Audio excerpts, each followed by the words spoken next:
আল্লাহর নবী বিশ্বনবী রাহমাতুল লিল আলামিনকে যখন আব্দুল মুত্তালিব হাতের মধ্যে নিয়ে এইভাবে বললেন, রে কাবার মালিক, এই বাচ্চাটা যদি বরকতপূর্ণ হয়ে থাকে, এই বাচ্চাটা যদি বরকতপূর্ণ হয়ে থাকে, তার উসিলায় এই মক্কার জমিনের মধ্যে বৃষ্টি দান করো। মুহূর্তের মধ্যে এই মরুভূমির মধ্যে, মক্কার মরুভূমির মধ্যে বৃষ্টি আসা শুরু হয়ে গেল। সবাই বলা বলি শুরু করতে লাগলো, আহারে আব্দুল্লাহর ছেলে মুহাম্মদ কত বরকতপূর্ণ, কত বরকতপূর্ণ।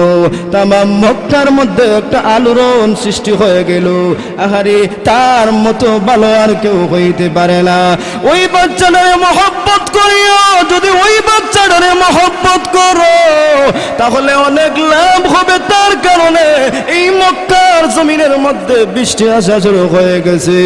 এরে কাফেররা, মক্কাবাসীরা, তোমরা ওই আব্দুল্লাহর ছেলে মুহাম্মদ রে ভালোবাসিও। আল্লাহর নবীকে সবাই ভালোবাসে। এইভাবে আল্লাহর নবী দীর্ঘদিন ভাবে এইভাবে আল্লাহর নবী বড় হইতে লাগলেন, সবাই ভালোবাসে। আল্লাহর নবীর জবান থেকে কখনো একটা মিথ্যা কথা বাহির হয় না। আল্লাহর নবী সত্যবাদী। এমনকি ওই মক্কাবাসীরা তারা বলে, এই আব্দুল্লাহর ছেলে মুহাম্মদের জবান থেকে কখনো একটা মিথ্যা কথা আমরা শুনি নাই। আজ থেকে ওই আব্দুল্লাহর ছেলে মুহাম্মদের উপাধি হয়ে গেল আল আমিন। যেরকম সুবহানাল্লাহ। সবাই আল্লাহর নবীকে ভালোবাসে, এমন কোন মানুষ নাই যে আল্লাহর নবীকে ভালোবাসে না। আল্লাহ নবীর উপাধি দিয়ে দিল আল আমিন। এইভাবে ভালোবাসতে বাসতে দেখা যায় আল্লাহ নবীর বয়স যখন 40 বছর হয়ে গেল, আমি সংক্ষিপ্তভাবে বলতেছি, আল্লাহ নবীর বয়স যখন 40 বছর হয়ে গেল, আল্লাহ রাব্বুল আলামিন বলেন, ও আমার নবী আপনি শুনুন, আমি আল্লাহ রাব্বুল আলামিন আপনার উপর কোরআন নাজিল করলাম। এই কোরআন যখন আমি আল্লাহ নাজিল করব, আপনি এই কোরআনের দাওয়াত দিতে থাকুন, আপনি কালমার দাওয়াত দিতে থাকুন। ইয়া রাসূলুল্লাহ, ইয়া হাবিবাল্লাহ, আল্লাহর নবী গো, আপনি যদি সর্ব অবস্থায় কালমার দাওয়াত দিতে থাকেন, এই মুহূর্তে আপনি চিনে ফেলবেন আপনাকে কে ভালোবাসে, আপনারে কে মহব্বত করে, আপনারে কে বেশি মহব্বত করে। এখন প্রমাণ হয়ে যাবে, আপনার প্রকৃত আশিকে রাসূলদেরকে আপনি পেয়ে যাবেন। আপনারা আজকে এই মাহফিলে আসতে পেরে খুশি আছেন তো সবাই? মাশাআল্লাহ, আলহামদুলিল্লাহ। তাহলে আপনারা যারা পিছনে আছেন আর সামনে খালি জায়গা আছে, তারা যদি একটু সামনের দিকে অগ্রসর হন তাহলে মাহফিলের সৌন্দর্যতা রাখবে, শয়তান মধ্যখানে বসবে না। সবাই সামনের দিকে অগ্রসর হন, মনে কোনো কষ্ট নেবেন না, মাহফিলের সৌন্দর্যতার জন্য বলতেছি। আমি আপনাদের সামনে মহাগ্রন্থ আল কোরআনের সূরা আল ইমরানের 30 নম্বর আয়াত তেলাওয়াত করেছি এবং বিশ্বনবী মুহাম্মদুর রাসূলুল্লাহ সাল্লাল্লাহু আলাইহি ওয়াসাল্লামের অসংখ্য অসংখ্য আহাদিসের ভান্ডার থেকে একখানা হাদিস পাঠ করেছি। কোরআনের আয়াত এবং বিশ্বনবী মুহাম্মদুর রাসূলুল্লাহ সাল্লাল্লাহু আলাইহি ওয়াসাল্লামের হাদিসকে সামনে রেখে সংক্ষিপ্তভাবে কিছু আলোচনা করব ইনশাআল্লাহ। ওয়া মা তাওফীক ইল্লা বিল্লাহ। আল্লাহ রাব্বুল আলামিন আমার তেলাওয়াতকৃত আয়াতের মধ্যে আমার নবী, আপনার নবী, বিশ্বনবী রাহমাতুল লিল আলামিনকে আল্লাহ বলেন, ও নবী আপনি বলে দিন, তারা যদি আমি আল্লাহ রাব্বুল আলামিনের সাথে ভালোবাসা রাখে তাহলে তারা যেন আপনার নবীকে অনুসরণ করে। আমি আল্লাহ রাব্বুল আলামিন তাদের সবার জিন্দেগীর গুনাহ মাফ করে দিব। আমি আল্লাহ রাব্বুল আলামিন তাদেরকে ভালোবাসবো। আমি আল্লাহ তাদের জিন্দেগীর গুনাহ মাফ করে দিব। আমি আল্লাহ রাব্বুল আলামিন ক্ষমাশীল এবং দয়ালু। নবী করিম সাল্লাল্লাহু আলাইহি ওয়াসাল্লামের হাদিস হযরত আনাস ইবনে মালিক রাদিয়াল্লাহু তাআলা আনহু থেকে বর্ণিত, আল্লাহর নবী বিশ্বনবী রাহমাতুল লিল আলামিন বলেন, যতক্ষণ পর্যন্ত কোনো মানুষ পরিপূর্ণ ঈমানদার হতে পারে না, যতক্ষণ পর্যন্ত না আমি নবীকে তার সন্তান সন্ততি সমস্ত সব কিছু থেকে ভালোবাসবে না। যদি সব কিছু থেকে ভালোবাসে তাহলে সে পরিপূর্ণ ঈমানদার, পরিপূর্ণ মুমিন হবে। এই হলো কোরআনের আয়াত এবং বিশ্বনবী মুহাম্মদুর রাসূলুল্লাহ সাল্লাল্লাহু আলাইহি ওয়াসাল্লামের হাদিসের সংক্ষিপ্ত তরজমা। আমার আলোচ্য বিষয় যেটা আমি নির্ধারিত করেছি সে বিষয়টা হলো হুব্বে রাসূল সাল্লাল্লাহু আলাইহি ওয়াসাল্লাম। আল্লাহর নবী বিশ্বনবী রাহমাতুল লিল আলামিনকে ভালোবাসলে কি হয়, আর আল্লাহর নবীকে আমরা কেমন ভাবে ভালোবাসবো? এই ভালোবাসাটা শুধু মুখ দিয়ে ভালোবাসলে হবে না অনুসরণ করতে হবে? ভালোবাসা কয়েক প্রকার। মানুষকে ভালোবাসে কয়েকটা গুণ দেখিয়া। কেউ ভালোবাসে কাউকে সৌন্দর্য দেখিয়া, আবার কেউ ভালোবাসে তার ধন সম্পদ দেখিয়া, ঠিক কিনা? আবার মানুষ ভালোবাসে তার সমস্ত এই আখলাক চরিত্র দেখিয়া। আবার মানুষ ভালোবাসে আরেকটা হলো মানুষের এই যে কণ্ঠ আছে, বংশ আছে, এই সব কিছু দেখিয়া ভালোবাসে, ঠিক কিনা? আমরা আমাদের মা আর বাবাকেই ভালোবাসি, সবাইকে ভালোবাসি, কিন্তু এই ভালোবাসাটা হলো তবে এই ভালোবাসা। আর ইমানি ভালোবাসা যেটা সাহাবায়ে কেরামগণ নবীকে ভালোবাসছেন, আল্লাহকে ভালোবাসছেন, আমরাও নবীকে আল্লাহকে ভালোবাসি, যেটা ইমানি ভালোবাসা, যেটা যে আমি আমার দুনিয়ার সব কিছুকে আমি আমার আল্লাহর জন্য কুরবান করে দিব, নবীর জন্য কুরবান করে দিব, এমন ভালোবাসা হইতে হবে। কারণ আমার নবীকে সমস্ত মক্কার কাফেররা সবাই ভালোবাসছে, মহব্বত করছে, এমন কোন কাফের বাকি নাই, সবাই নবীকে ভালোবাসছে। আবু লাহাব, উতবা, সাহেবা সবাই আমার নবীকে ভালোবাসছে। কিন্তু এই ভালোবাসাটা ইমানি ভালোবাসা না, এটা উপরে উপরে ভালোবাসা, সামনে যে ভালোবাসাটা, এই ভালোবাসছে। আবু তালিব নবীকে ভালোবাসছেন, কিন্তু ভালোবাসার কারণে এই ভালোবাসাটা তিনি বাসছেন, ঠিক আছে, সব অবস্থায় নবীর বিপদে আপদে কাফেরদের জন্য এই তরবারির সামনে ডাল হয়ে দাঁড়াইছেন আবু তালিব, কিন্তু অনুসরণ করেন নাই নবীকে। আমরা নবীকে ভালোবাসি, অনেকে শুধু বলি নবীকে ভালোবাসি, নবীকে ভালোবাসার স্লোগান দেই, কিন্তু দেখা যায় যখন নবীর কোন সুন্নতের দিকে তাকাইলে দেখা যায় তার মাথার মধ্যে নবীর কোন সুন্নত নাই, মুখের মধ্যে নবীর কোন সুন্নত নাই। শুধু বলে আমি আশিকে রাসূল, আমি নবীরে ভালোবাসি, কিন্তু মনে করবেন যারা এই কথা বলে সে আশিকি জিলাফি ছাড়া আর কিছু না। তাহলে আমার নবীকে ভালোবাসতে হবে, যেই ভালোবাসাটা ইমানি ভালোবাসা, নবীকে যেভাবে সাহাবারা ভালোবাসছেন সেইভাবে ভালোবাসতে হবে।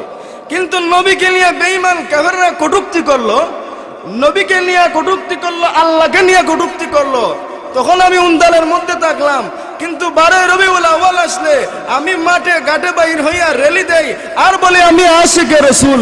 তাহলে এই সময় যদি আশিকে রাসূল বলো, আর যখন বেঈমান কাফিররা আমার নবীর চরিত্র নিয়ে কথা বলে, ওই বেঈমান কাফিররা আমার আল্লাহকে নিয়ে কটূক্তি করে, ওই বেঈমান কাফিররা যখন মসজিদ মাদ্রাসাকে নিয়ে কটূক্তি করে, তখন তারা ঘরে বসে থাকে, কিন্তু তখন মাঠের মধ্যে বাহির হয় না।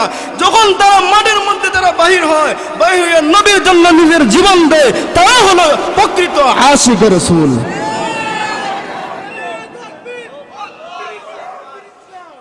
মুহতারাম হাজিরিন, বসেন। আমার নবীকে ভালোবাসতে হলে আমার নিজের জীবন দিয়ে নবীকে ভালোবাসতে হবে। ওই মক্কার কাফেররা নবীকে এমন ভাবে ভালোবাসতো, সবাই ভালোবাসে, দেখা যায় আল্লাহ নবীর জন্য সবাই পাগল ফারা। আব্দুল্লাহর ছেলে মুহাম্মদ এত সুন্দর আব্দুল্লাহর ছেলে মুহাম্মদ, আল্লাহ নবী বিশ্ব নবী রাহমাতুল লিল আলামিনের জন্য সমস্ত মক্কাবাসীরা পাগল পারা।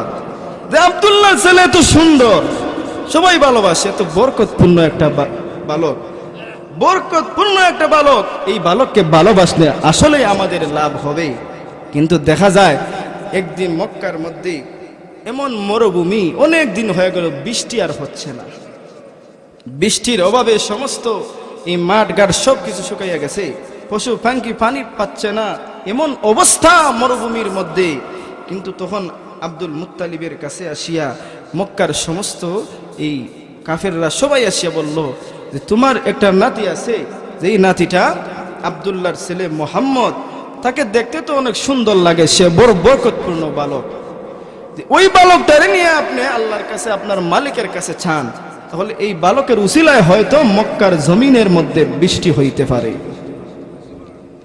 আব্দুল মুত্তালিব আল্লাহর নবীকে এইভাবে হাতের মধ্যে নিয়ে কাবাগরের সামনে গিয়া আল্লাহর নবীকে হাতের মধ্যে নিয়ে এইভাবে বলতেছেন, হে আরশের মালিক, হে কাবার মালিক, যদি এই ছোট্ট বাচ্চাটা মুহাম্মদ যদি বরকতপূর্ণ হয়ে থাকে, তাহলে তার উসিলায় ওই মক্কার জমিনের মধ্যে বৃষ্টি দান করো।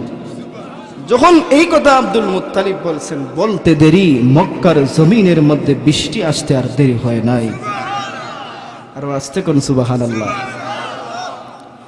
আল্লাহর নবী বিশ্বনবী রাহমাতুল লিল আলামিনকে যখন আব্দুল মুত্তালিব হাতের মধ্যে নিয়ে এইভাবে বললেন, রে কাবার মালিক, এই বাচ্চাটা যদি বরকতপূর্ণ হয়ে থাকে, এই বাচ্চাটা যদি বরকতপূর্ণ হয়ে থাকে, তার উসিলায় এই মক্কার জমিনের মধ্যে বৃষ্টি দান করো।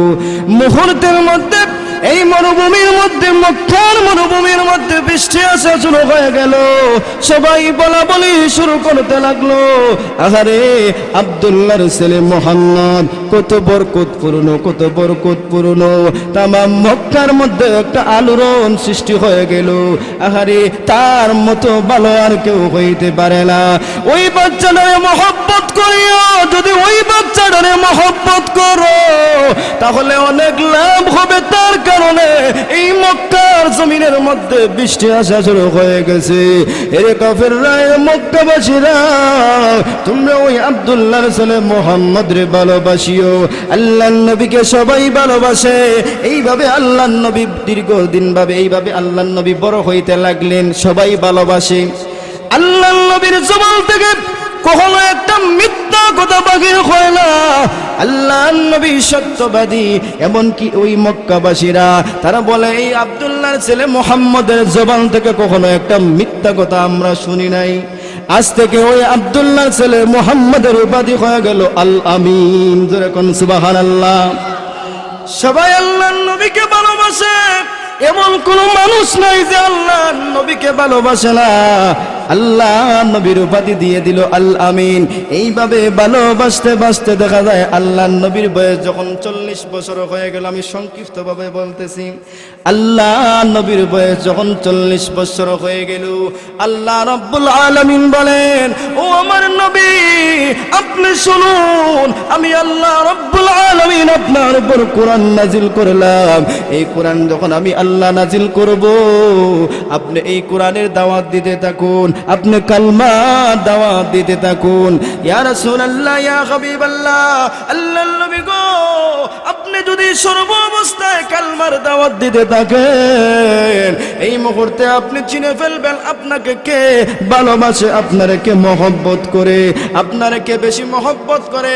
এখন প্রমাণ হয়ে যাবে, আপনার প্রকৃত আশিকে রাসূলদেরকে আপনি পেয়ে যাবেন। এখন বুঝতে পারবেন কারা আপনাকে ভালোবাসে। আল্লাহর নবী তখন দিনের দাওয়াত দেওয়া শুরু করবেন। মক্কাবাসীর সমস্ত মক্কাবাসীদেরকে ডাকলেন, ও আমার গোত্রের লোকেরা, আজ তোমাদের সাথে আমি কিছু কথা বলবো। আমি এই পাহাড়ের মধ্যে দাঁড়াইলাম, এই পাহাড়ের মধ্যে দাঁড়াইয়া তোমাদেরকে একটা কথা বলি। তোমরা তো সবাই আমার নবীকে, আমি মুহাম্মদকে তোমরা তো সবাই ভালোবাসো। হ্যাঁ, সবাই এক বাক্য বলে, হ্যাঁ, দীর্ঘ 40 বছর যাবত রে মুহাম্মদ, দীর্ঘ 40 বছর যাবত আমরা তোমাকে ভালোবাসি। তাহলে তোমরা আমাকে যে ভালোবাসো, আমি কি কখনো কোনো মিথ্যা কথা বলেছি? না রে মুহাম্মদ, না না, তুমি কখনো কোনো মিথ্যা কথা বলো নাই, সর্ব অবস্থায় সত্য কথা বলেছো। তোমাকে কখনো মিথ্যা কথা বলতে আমরা শুনি নাই। রে মুহাম্মদ, তুমি মিথ্যা কথা বলো না, এজন্য তোমার উপাধি আমরা দিয়েছি আল আমিন। এখন কেমনে তোমাকে আমরা মিথ্যাবাদী বলবো না? তুমি হলে সত্যবাদী, তুমি আমাদেরকে অনেক মহব্বত করো, আমরাও তোমাকে অনেক মহব্বত করি। এখন যদি তোমাদেরকে আমি একটা কথা বলি, যেই কথাটা হলো, ওই পাহাড়ের পিছন থেকে যদি কোনো শত্রু বাহিনী আসিয়া তোমাদের সবাইকে ধ্বংস করে ফেলে, তোমাদেরকে যদি তোমাদের সমস্ত মাল সাবানা যা আছে সবকিছু যদি লুট করে নে, এই কথা যদি আমি বলি, তাহলে তোমরা কি বিশ্বাস করবা?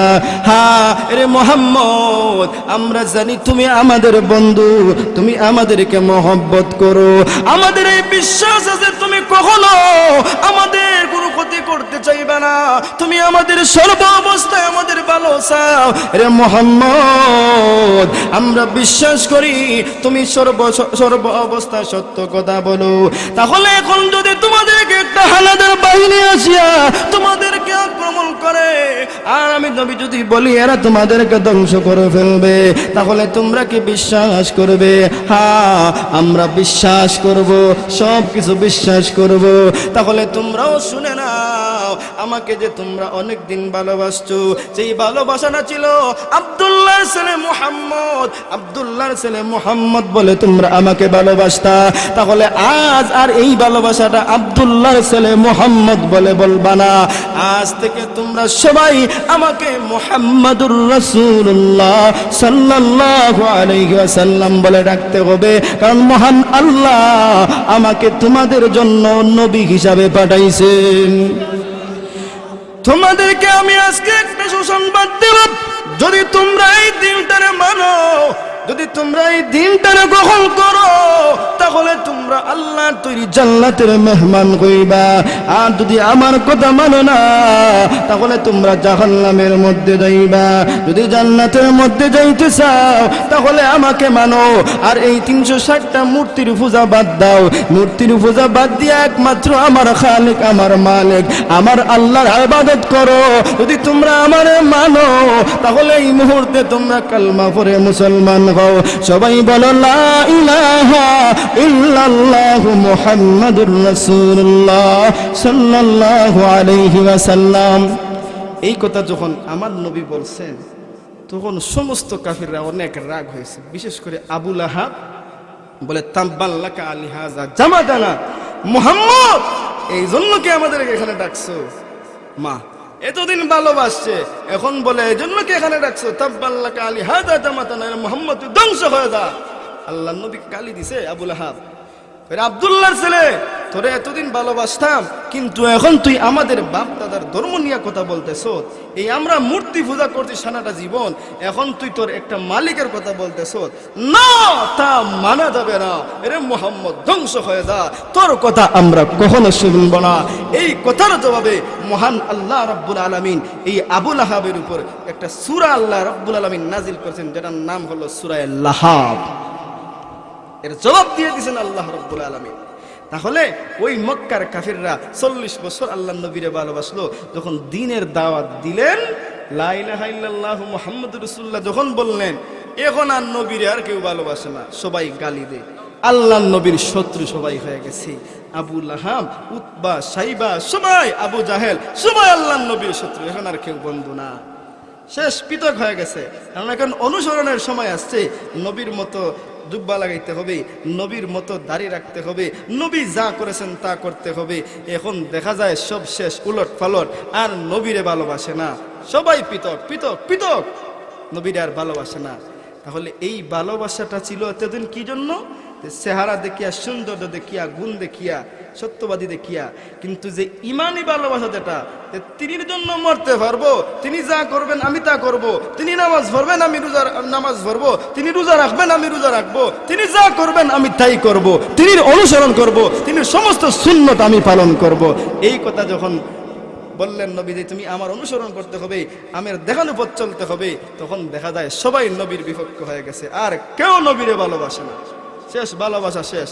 তাহলে এই যে যারা নবীরে ভালোবাসছেন, তারা নবীর দেখানো পথ অনুসরণ করছেন, নবীরে মানছেন, আল্লাহ রাব্বুল আলামিন তাদের জন্য জান্নাত ওয়াজিব করে দিয়েছেন, জান্নাতের সার্টিফিকেট দুনিয়ার মধ্যে আল্লাহ পাঠাইয়া দিয়েছেন। আল্লাহ নবীর সাহাবী যারা, আবু বকর রাদিয়াল্লাহু তাআলা আনহু, উমর রাদিয়াল্লাহু তাআলা আনহু, উসমান রাদিয়াল্লাহু তাআলা আনহু, আলী রাদিয়াল্লাহু তাআলা আনহু, তারা নবীর জন্য সর্ব অবস্থায় নিজের জীবন দিতে প্রস্তুত, নবীর জন্য সবকিছু করতে প্রস্তুত, নবীর জন্য নিজের ধন সম্পদ সবকিছু দিতে প্রস্তুত। তারাই ছিলেন আশিকে রাসূল, তারাই ছিলেন নবীর প্রতি মহব্বতওয়ালা। কিন্তু অনেকে আছে আসছে নবীর কাছে আসছে বলতো, অনেক মুনাফিকরা আসতো, আসছে যেই অবস্থা দেখছে নবীর যেই অবস্থা।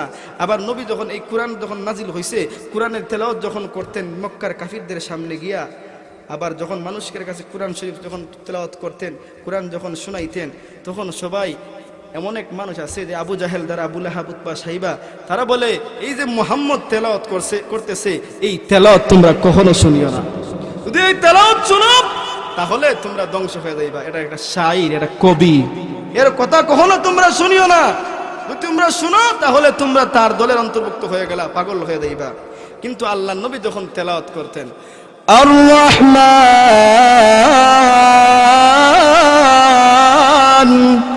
আল্লামাল কুরআন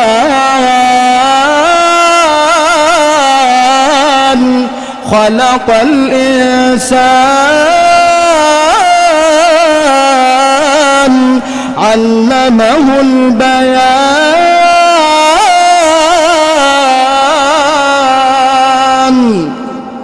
রাস্তে কোন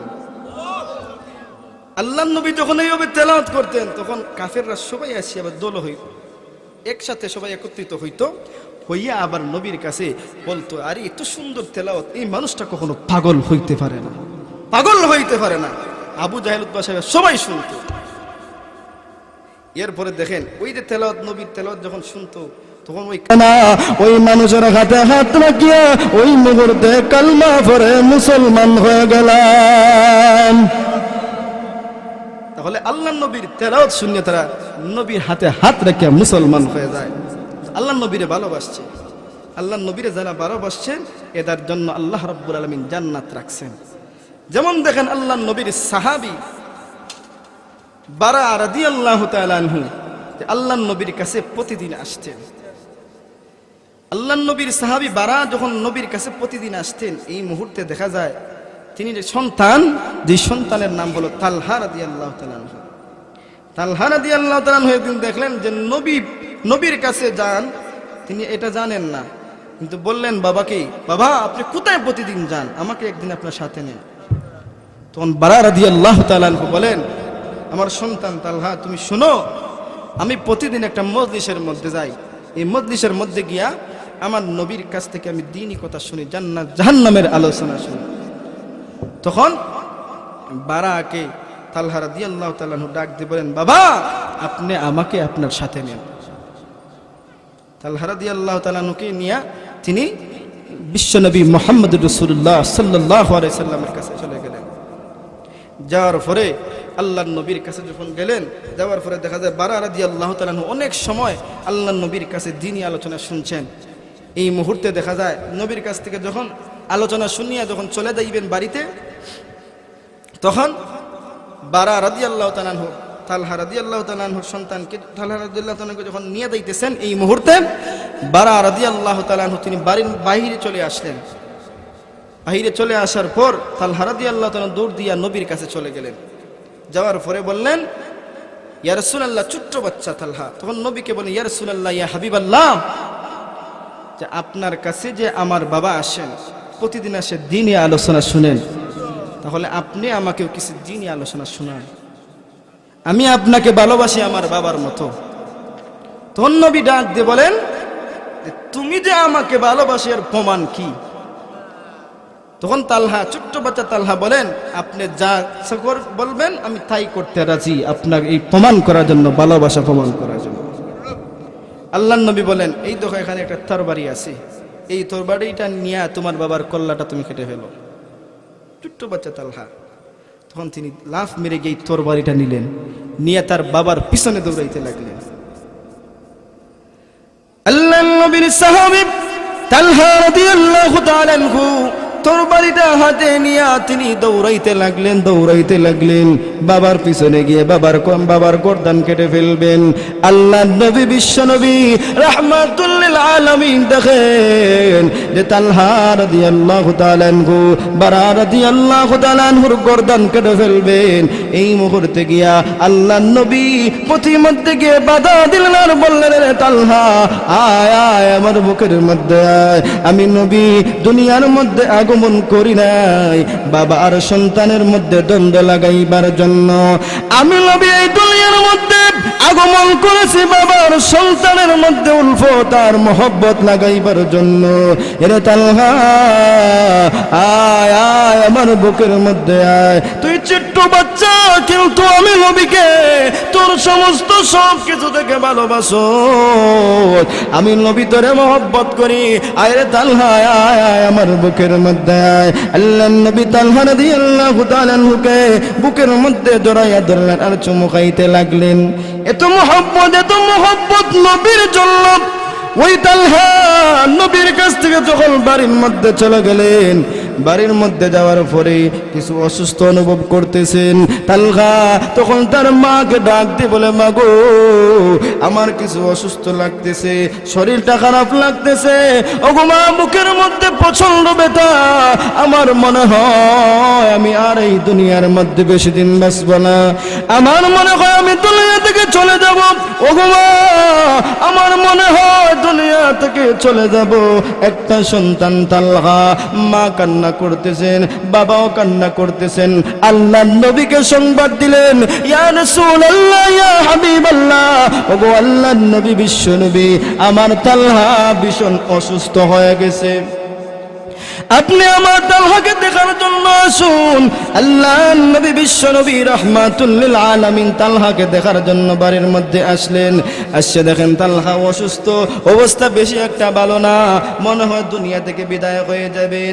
আল্লাহর নবী বারাকে বললেন, এ বারা, আমার তালহা যদি দুনিয়া থেকে চলে যায় তাহলে তুমি আমাকে মৃত্যুর সংবাদটা দিও। আমি বিশ্ব নবী রাহমাতুল লিল আলামিন আমার তালহার জানাজার নামাজটা আমি পড়াইব।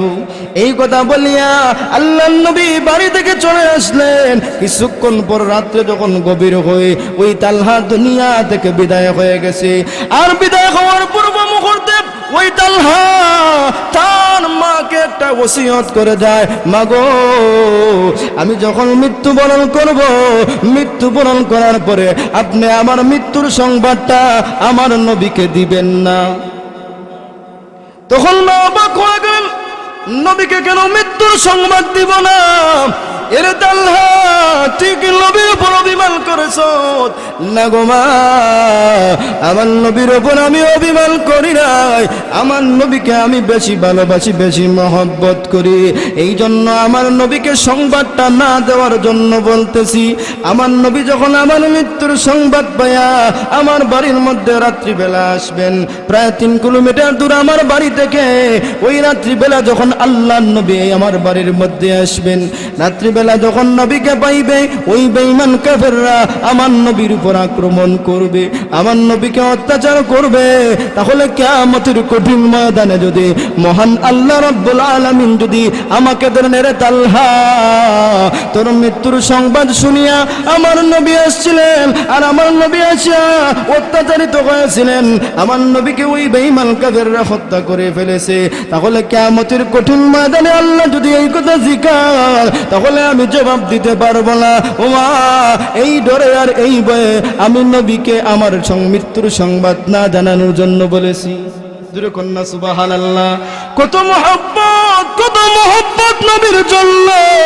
ওই তালহা যখন মৃত্যুবরণ করলেন, মৃত্যুবরণ করার পরে আল্লাহর নবীকে মৃত্যুর সংবাদ দিলেন না। আল্লাহর নবীকে মৃত্যুর সংবাদ না দিয়া বারা রাদিয়াল্লাহু তাআলা আনহু তাকে দাফন করে ফেললেন। ফজরের নামাজে গেলেন, আল্লাহর নবী বিশ্ব রাহমাতুল লিল আলামিন বাকে ডাক দেবার, বারা, তুমি তো প্রতিদিন মসজিদের মধ্যে যখন আসতা আমার তালহাকে নিয়ে আসতা, কিন্তু আমার তালহার অবস্থা কি বেশি ভালো না, নাকি আমার তালহা আরো বেশি অসুস্থ হয়েছে? বারা রাদিয়াল্লাহু তাআলা আনহু আল্লাহর নবীর সামনে আসিয়া হাউমাউ করে কাঁদেন আর বলেন, ইয়া রাসূলুল্লাহ, ইয়া হাবিবাল্লাহ, ওগো আল্লাহর নবী, আমার সন্তান তালহা দুনিয়ার মধ্যে নাই, আমার সন্তান দুনিয়া থেকে বিদায় হয়ে গেছে। ইয়া রাসূলুল্লাহ, ইয়া হাবিবাল্লাহ, আমার সন্তান মৃত্যুবরণ করে ফেলেছে, আমি আমার সন্তানটারে দাফন করিয়া আমি মসজিদের মধ্যে এসেছি। এরে বা, তুমি কেন আমাকে মৃত্যুর সংবাদটা দিলে না? আমি নবী তো বলেছিলাম যে আমার তালহার জানাজার নামাজ আমি পড়াইব। ইয়া রাসূলুল্লাহ, ইয়া হাবিবাল্লাহ, ওগো আল্লাহ নবী, বিশ্ব নবী, আমার তালহা তো নিষেধ করেছে যে আপনাকে মৃত্যুর সংবাদ না দেওয়ার জন্য। কেন আমার তালহার কি হয়েছে? আমার তালহা কি আমার উপর অভিমান করেছে? লাগো নবী, না, আমার তালহা আপনার উপর অভিমান করে নাই, বরং আপনাকে ভালোবাসে, আপনাকে মহব্বত করে, আপনার মহব্বতে সে আমাকে নিষেধ করেছে। ইয়া রাসূলুল্লাহ, ইয়া হাবিবাল্লাহ, আমার তালহা বলেছে যে আপনাকে মৃত্যুর সংবাদ না দেওয়ার জন্য, কারণ যখন মৃত্যুর সংবাদ আপনি পাইবেন, ওই গভীর রজনীতে যখন আপনি আমার বাড়ির মধ্যে আসবেন, প্রতিমধ্যে যদি বেঈমান কাফেররা আপনার উপর অত্যাচার করে, এই ডরে আর এই ভয়ে আর কিয়ামতের কঠিন ময়দানে যদি এর জন্য তালহাকে জবাব দিয়ে দিতে হয়, এই ডরে আর এই ভয়ে গো নবী, আমার সন্তান আপনাকে মৃত্যুর সংবাদ না দেওয়ার জন্য বলেছে। আল্লাহর নবী এই সংবাদটা শুনিয়া হাউ মাউ করে কান্না শুরু করে দিলেন। আমার তালহা এই বলে চিৎকার করতেছে। আল্লাহ নবী, বিশ্ব নবী রাহমাতুল লিল আলামিন, আল্লাহর নবী ফজরের নামাজ আদায় করলেন। ফজরের নামাজ আদায় করিয়া বলেন, চলো আমার তালহার কবরটা জিয়ারত করব। আল্লাহর নবী কবরের সামনে গিয়া জিয়ারত করলেন, আর আল্লাহ রাব্বুল আলামিনের কাছে বলতেছেন, ওগো মালিক, আমার তালহা আমাকে কত মহব্বত করতো, আল্লাহ আমাকে কত মহব্বত করতো, আমিও আমার তালহাকে মহব্বত করতাম। আল্লাহ, যদি আমার তালহা ওই কবরের মধ্যে কেমন ভাবে আছে আমি নবী দেখতে চাই, আমার তালহাকে আমাকে দেখাও। ইয়া রাসূলুল্লাহ, ইয়া হাবিবাল্লাহ, সমস্ত সাহাবীরা বলতেছেন আপনি একটু শান্ত হন। আল্লাহর নবী কান্না করতেছেন। প্রতিমধ্যে দেখা যায় আল্লাহর নবীর চোখের সামনে তালহা রাদিয়াল্লাহু তাআলা আনহুর কবরটা বাসায়া দেওয়া হয়েছে। আর ওই তালহা রাদিয়াল্লাহু তাআলা আনহু জান্নাতের মধ্যে আল্লাহর সমস্ত ফেরেশতাদের সাথে খেলাধুলা করতেছেন। তাহলে আল্লাহর নবীর ভালোবাসার কারণে জান্নাতি হইছেন, নবীর কত মহব্বত। তাহলে এই ভালোবাসাটা হলো আল্লাহর জন্য যদি এই ভালোবাসাটা হয়, তাহলে আমার আল্লাহ রাব্বুল আলামিন কিয়ামতের কঠিন ময়দানে আমাদেরকে আল্লাহর তৈরি জান্নাতের মেহমান বানাইবেন। তাই আল্লাহ রাব্বুল আলামিন বলতেছেন, قل إن كنتم تحبون الله فاتبعوني يحببكم الله ويغفر لكم ذنوبكم والله غفور رحيم। হে নবী, আপনি বলে দিন, তারা যদি আমি আল্লাহর সাথে ভালোবাসা রাখে, তাহলে তারা যেন আপনি নবীর অনুসরণ করে, তাহলে আমি আল্লাহ তাদেরকে ভালোবাসবো। শুধু ভালোবাসবো তাই না, আমি মহান আল্লাহ রাব্বুল আলামিন ওই বান্দার জিন্দেগীর গুনাহ মাফ করে দিব। আমি আল্লাহ ক্ষমাশীল, আমি আল্লাহ রহমান, আমি আল্লাহ রহিম। ও আমার নবী, তারা যদি আপনারে অনুসরণ করে, তাহলে নবীরে যদি আমরা অনুসরণ করতে পারি, নবীরে যদি মহব্বত করতে পারি, নবীর মতো সুন্নাত যদি আমরা আমাদের মুখের মধ্যে রাখতে পারি, নবীর সুন্নাত জুব্বা যদি পরিধান করতে পারি, আর জান্নাতে যাইতে চাই, ওই জান্নাতের মালিক যদি হইতে চাই, তাহলে আমরা সর্ব অবস্থায় আমার নবীর অনুসরণ করতে হবে। নবীর অনুসরণ করলে আমি জান্নাতের মধ্যে যাইব। তাহলে আমরা যদি নবীর শফাআত পাইতে চাই, কিয়ামতের কঠিন ময়দানে আমার নবী আমাকে সিলিয়া আল্লাহ তৈরি জান্নাতের মধ্যে নিবেন। যদি আমি আশিকে রাসূল হইতে চাই, তাহলে আমার নবীর মহব্বতে, আমার নবীর সুপারিশ পাওয়ার জন্য, কিয়ামতের কঠিন ময়দানে আল্লাহ তৈরি জান্নাতে যাওয়ার জন্য যদি ইচ্ছা থাকে, তাহলে আমার বান্দা শুনো, তাহলে যদি ইচ্ছা থাকে, তাহলে দুইটা হাত আমার মহান আল্লাহকে দেখায়া দাও। এই নবীর মহব্বতে, নবীর ভালোবাসা, কিয়ামতের কঠিন ময়দানে আল্লাহ তৈরি জান্নাতের মধ্যে যাইতে চাই নবীর সুপারিশ পাইয়া। এই সুপারিশ পাওয়ার জন্য কারা কারা রাজি আছেন? তাহলে হাত দুইটা দেখায়া দেন যে আর জিন্দেগিতে নবীর সুন্নাত দাড়ি আর কখনো কাটবো না। কে আছেন যে নবীর মহব্বতে আমি নবীর সুপারিশ পাইয়া আমি আল্লাহর তৈরি জান্নাতের মধ্যে যাইতে চাই? নবীর মহব্বতে যাদের দাড়ি আছে তারা হাত নামান, আর যাদের দাড়ি নাই, নবীর মহব্বতে আমি প্রতিজ্ঞা করব আজকে এই মাহফিলের মধ্যে যে আমি আজ থেকে আর কখনো দাড়ির মধ্যে বিলেত থাকি। কে আছেন এমন?